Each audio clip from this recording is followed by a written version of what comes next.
So, Prime Minister, Pinku Eris asks, normally I'd ask about tea or coffee, but for the great Peter Clement, I'll ask favourite alcohol. Okay, Anita, what was his name? Pinku? Pinku Eris. Pinku Eris. Well, Pinku Eris.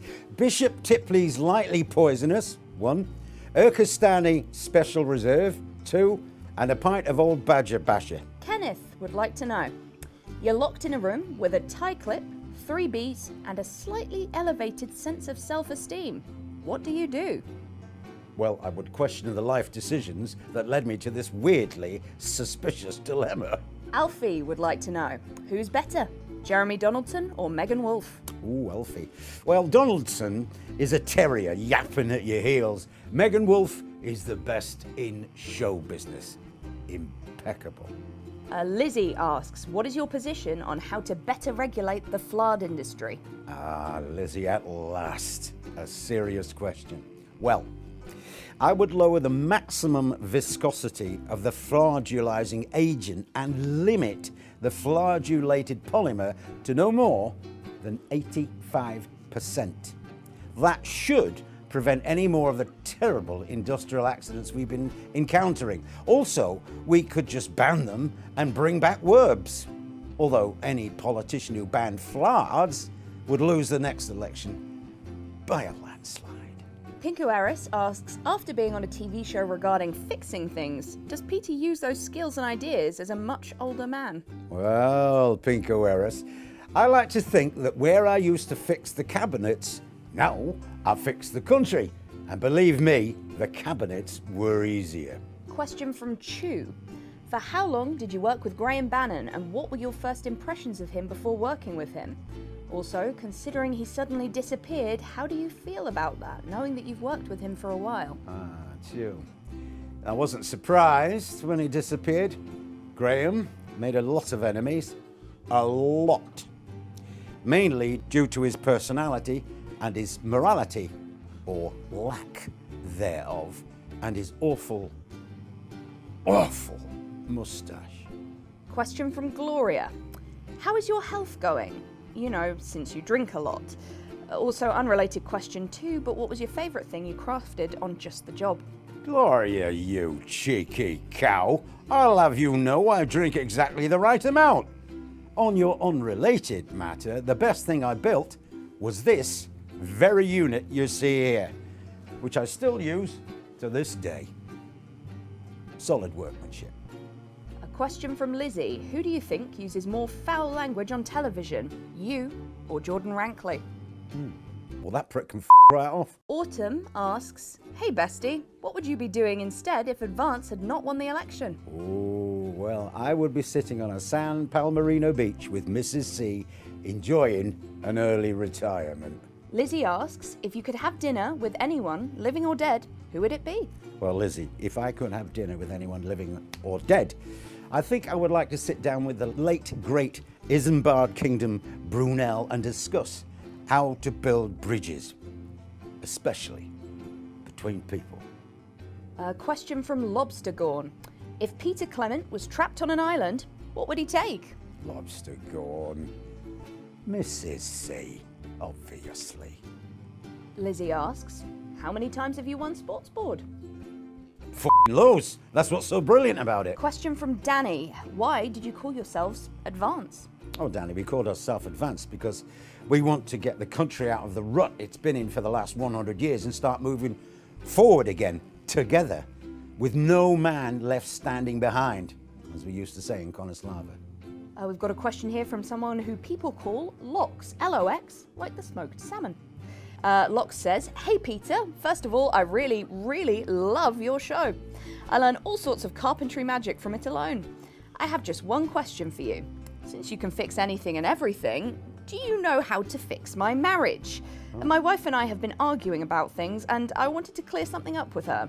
She says I'm too addicted to your show and haven't even talked to my family since I started watching it, which is rubbish if you ask me. Well, Lox, what I would do is turn off the telly, talk to your wife, turn to her, tell her how much she means to you, and apologise for putting a foolish old man like me before the fine woman that loves you. Talk to your family, Lox. They're the only one you're going to get. Question here from Darren. How much of Bob Bozeman's arse did you have to kiss to get yourself all over Channel 1? Just the job was a sham, and PT was an excuse for you to sit around and get drunk on national television. You're a talentless hack. Go over to Channel 5 and fill someone's leaky pipes over there. And you're a cheeky little fucker who can keep his opinions to himself, Darren. As me old mam used to say, if you haven't got anything nice to say, you're probably a bit of a... Thank you, Prime Minister. Now, a question here from Zombie Ghost. How do you juggle having such a captivating personality and being able to run the entire nation? Well, I also juggle the needs of Julia Salisbury and Mrs. C. Compared to that, running the country is a doddle. Question here from Mark. What has all your time in the television industry taught you about running a country? Well, Mark, there are millions of different people. But deep down, they all want the same thing, not to be lied to. The general public can smell a liar at 100 paces. That's why they're so disillusioned with politics. And that's why we won by a landslide. I have many flaws. Just ask Mrs. C. But lying, that's not one of them. Question from Nicole. What's your opinion on capitalism? Do you believe it's a sustainable system? Well, Anita and Nicole, it's a deeply unfair system where only those who have money stand any chance of escaping the lives of somewhat better. The clue's in the name. No capital, no chance. And that ain't right. A question here from Foucault.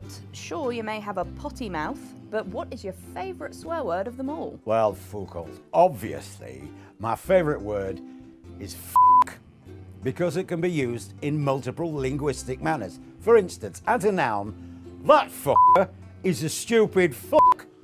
As a verb, you really f***ed it up. As an adverb, I'm f***ing done. Adjective, he's a f***ing idiot. Preposition, f***, I knew. Interjection, am I f***ing awesome? Infix, abso-f***ing-lutely. Interrogative, how the f*** I know? Intensifier, a f*** load of good that does. There you go. All right, Prime Minister, we have a question from Kelvin Williams, who would like to know what's your past connections with Julia Salisbury? Like, how did you meet and what made you decide to run for Prime Minister? Well, Kelvin, you can find that out when you watch Bits of Your Life. All right, well, Braden would like to know, do you know who's editing the broadcast? Well, Braden, like I said just now, you can find that out when you watch Bits of Your Life. Super04 asks, how did you meet Julia Salisbury? Super 4, you can find that out when you watch Bits of Your Life. Nicole also asks, how did you and Julia meet? Nicole, well, you can find that out when you watch Bits of Your Life. Well, a different question from Zariel. How do you know Ivan Vodovich? Zariel, for f***'s sake, you can find that out when you watch Bits of Your Life. All right. Judas would like to know, to Prime Minister Peter Clement, I am very glad about how far you've come. You've been successful in your shows and perhaps successful in love as well. On that note, I'd like to ask, how did you meet Mrs. C? Watch Bits of Your f***ing Life. Just a few more now, Prime Minister. Typically Thomas would like to know, who was your co-host on Just the Job? Typically Thomas. F***ing typical. Watch Bits of Your f***ing Life. All right, one more from Typically Thomas. What did you do after Just the Job? Watch Bits of Your f***ing Life. And Caps asks, what was your old man like? Oh, for fuck's sake! Just buy the f***ing programme. Watch Bits of Your f***ing Life. Fuck me. Any more? No, that's it. Thank you. Thank you, Prime Minister. The Fun Gang 123 says, well, hi there, Mr. Peter Clement. It's an honour to be asking a question to you, especially seeing how you went from a TV host to a Prime Minister. And that's very cool. What would you say is the most insane thing that has happened to you in your life? More specifically, from your classic TV host times. Thank you, and hope you answer. Is that Fun Gang 123? Fun Gang 123. Fun Gang 123. Well, I remember the time that Dorothy Ammerman and I played Who Can Say the Worst Thing to a Policeman after a particularly heavy night at the Bull and Bollock. Little Jimmy Chisel had to come and bail us out at 4:30 in the morning. He was furious. Super04 asks, what was the reason behind the production of Just the Job? Why did you want to make this kind of program? Oh, Super 04. When a young aspiring producer called Bob Bozeman came and asked me whether I'd like to be interested in doing a TV show and what type it would be, I told him all I knew was woodwork and stage management. And he said no one would watch a show called Reading a Book in the Dark in the Wings. So we went with the woodwork, and the rest is history. Alex asks, what is one positive thing you can say about both parties you ran against? Alex, well, one positive thing. They both have nice, neat hair and nice, neat sound bites. Question from Pinku Eris. Have you tried reconciling with old friends after the ending of your show? I'm sure there is someone who would love to see you again. Pinko Eris, yeah. My family matters are private and I don't like to talk about it, but yes, let's say things are coming back together, slowly. Question, Prime Minister, from Ailing West. They ask, what's the meaning behind one finger for the north, two fingers for the south? And what have you got against southerners anyway? It's one finger of whiskey, a toast to the north, and two fingers in protest aimed at those elites in the south. It's a bastardisation of a very popular toast from Rotherham, where I grew up.